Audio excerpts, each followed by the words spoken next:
नमस्कार, आपण पाहत आहे भांडा फोड न्यूज. एका दमात भ्रष्टाचारी कोमात.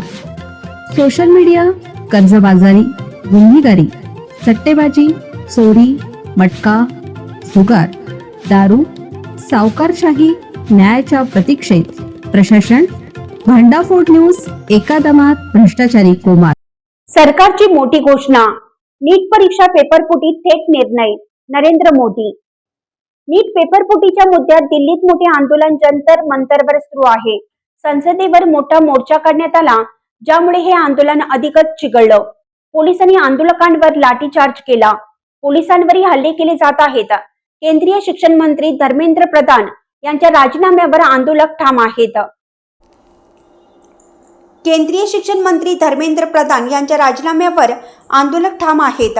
देशभरातून विद्यार्थी या आंदोलनात सहभागी झाले असून संसद परिसरात मोठा पोलीस बंदोबस्त वाढवण्यात आला आहे.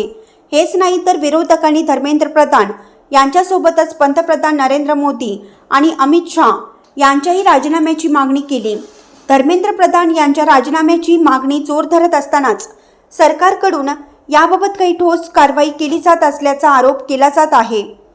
या दरम्यानच आता पंतप्रधान नरेंद्र मोदी यांनी मोठी घोषणा केली. पंतप्रधान नरेंद्र मोदी यांनी सोशल मीडियावर पोस्ट शेअर करत नीट पेपरफुटी प्रकरणी दोषींना लवकरच शिक्षा होईल, फास्ट ट्रॅक न्यायालय स्थापन करण्याची घोषणा त्यांनी केली. नरेंद्र मोदी यांनी याबाबत सुरू असलेल्या आंदोलनाच्या पार्श्वभूमीवर महत्त्वाची घोषणा केली. त्यांनी सांगितले की देशातील तरुणांचे हित आणि त्यांचे भविष्य हेच आमचे सर्वोच्च प्राधान्य आहे.